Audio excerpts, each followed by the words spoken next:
આજે આપણે ઈસુને મળેલા કેટલાક ખાસ ખિતાબો પ્રભુ, મસીહ અને રાજા એની પાછળનો ઊંડો અર્થ સમજવાના છીએ. ચાલો શરૂ કરીએ. તો શરૂઆત આપણે એક એવી વાતથી કરીએ જે મોટાભાગના લોકોને ગૂંચવે છે.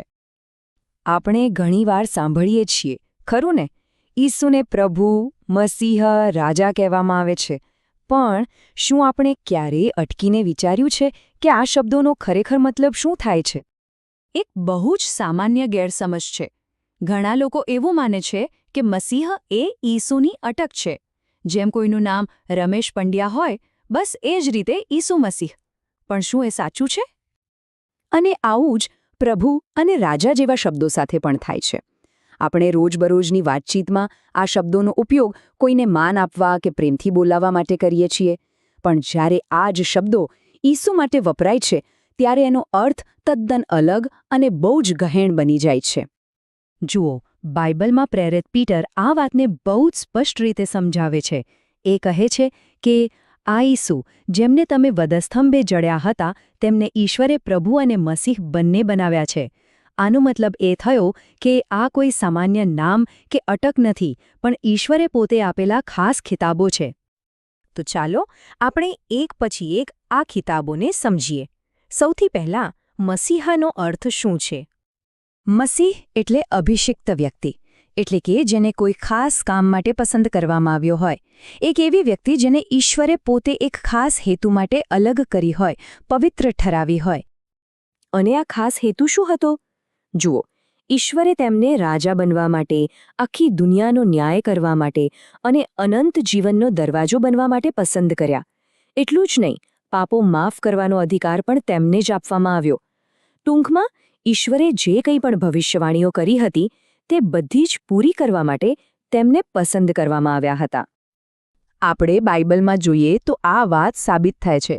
જેમ કે ભવિષ્યવાણી હતી કે મસીહાનો જન્મ બેથલેહેમમાં થશે અને ઈસુનો જન્મ ત્યાં જ થયો. ભવિષ્યવાણી હતી કે તે દુઃખ સહન કરશે અને મૃત્યુ પામશે, અને ઈસુને વધસ્તંભે જડવામાં આવ્યા. અને સૌથી મોટી વાત, ભવિષ્યવાણી હતી કે તે ત્રીજા દિવસે ફરી જીવતા થશે અને ઈસુ મૃત્યુમાંથી સજીવન થયા. આ બધી વાતો એમની મસીહ તરીકેની ઓળખને પાકી કરે છે. સારું, તો મસીહનો અર્થ આપણે સમજ્યા. હવે વાત કરીએ પ્રભુ શબ્દની. આ ખિતાબનો સાચો અર્થ શું છે? પ્રભુ એટલે સર્વોચ્ચ સત્તા, એટલે કે જેની પાસે આખી સૃષ્ટિ પર, દરેક વસ્તુ પર સંપૂર્ણ અધિકાર અને શાસન છે. એનાથી ઉપર કોઈ નહીં. આપણે ફરીથી એ જ તફાવત જોઈએ. સામાન્ય રીતે આપણે કોઈ મોટા માણસને માન આપવા પ્રભુ કહી દઈએ છીએ, પણ જ્યારે ઈસુના સંદર્ભમાં પ્રભુ કહીએ છીએ, ત્યારે એનો અર્થ થાય છે સ્વર્ગ અને પૃથ્વીના એકમાત્ર સર્વોચ્ચ શાસક. ખબર છે, ઈસુએ પોતે આ બાબતે લોકોને પડકાર્યા હતા. તેમણે પૂછ્યું, તમે મને પ્રભુ, પ્રભુ શા માટે કહો છો, અને હું જે કહું છું તે કરતા નથી? મતલબ કે ખાલી મોઢેથી પ્રભુ કહેવું પૂરતું નથી. જો આપણે તેમને પ્રભુ માનતા હોઈએ તો તેમની વાત પણ માનવી પડે. અને આ સત્તા તેમણે કોઈ પાસેથી છીનવી નથી. બાઇબલ કહે છે કે ઈશ્વરે પોતે તેમને એવું નામ આપ્યું જે દરેક નામથી શ્રેષ્ઠ છે, જેથી ઈસુના નામે દરેક ઘૂંટણ નમે. આ ઈશ્વર દ્વારા અપાયેલો અધિકાર છે. અને તેમનું આ પ્રભુત્વ ક્યાં સુધી ફેલાયેલું છે? બધે જ. સ્વર્ગમાં દૂતો પર, પૃથ્વી પર માણસો પર, પૃથ્વી નીચે એટલે કે મૃતકો પર, અને એટલું જ નહીં, બધી જ આધ્યાત્મિક શક્તિઓ પર પણ. આખી સૃષ્ટિ તેમના નિયંત્રણમાં છે. તો આપણે મસીહ અને પ્રભુ વિશે વાત કરી. હવે છેલ્લો અને બહુ જ મહત્વનો ખિતાબ, રાજા. ઈસુને રાજા તરીકે જાહેર કરવો એ કોઈ નાની સૂની વાત નથી. આ સાંભળીને દુનિયાના શાસકો, જેમ કે રાજા હેરોદ, ગભરાઈ ગયા હતા. જે આધ્યાત્મિક શક્તિઓ છે, દુષ્ટાત્માઓ છે, એ પણ એમની સત્તાને ઓળખે છે અને ડરથી કંપી ઉઠે છે. અને હા, ઘણા લોકો એવા પણ છે જેમને આ વાત ગમતી નથી, જેઓ નથી ઈચ્છતા કે ઈસુ તેમના પર રાજ કરે. પણ અહીં એક સવાલ થાય કે જો એ રાજા છે, તો એમનું શાસન કેમ દેખાતું નથી? એનું કારણ છે હવે અને હજી નહીંનું રાજ્ય. મતલબ કે સત્તા તો તેમની જ છે, પણ ઈશ્વર જાણી જોઈને થોડી રાહ જોઈ રહ્યા છે, જેથી તેમના પસંદ કરેલા બધા લોકો મુક્તિ પામી શકે. એ પછી તેમનું સંપૂર્ણ શાસન બધાને દેખાશે. પણ એક વાત પાક્કી છે, ભલે અત્યારે વિરોધ હોય, પણ અંતિમ પરિણામ તો નક્કી જ છે. બાઇબલ કહે છે, હલવાન તેમને જીતી લેશે, કારણ કે તે પ્રભુઓનો પ્રભુ અને રાજાઓનો રાજા છે. એમની જીત અને એમનું શાસન અટલ છે.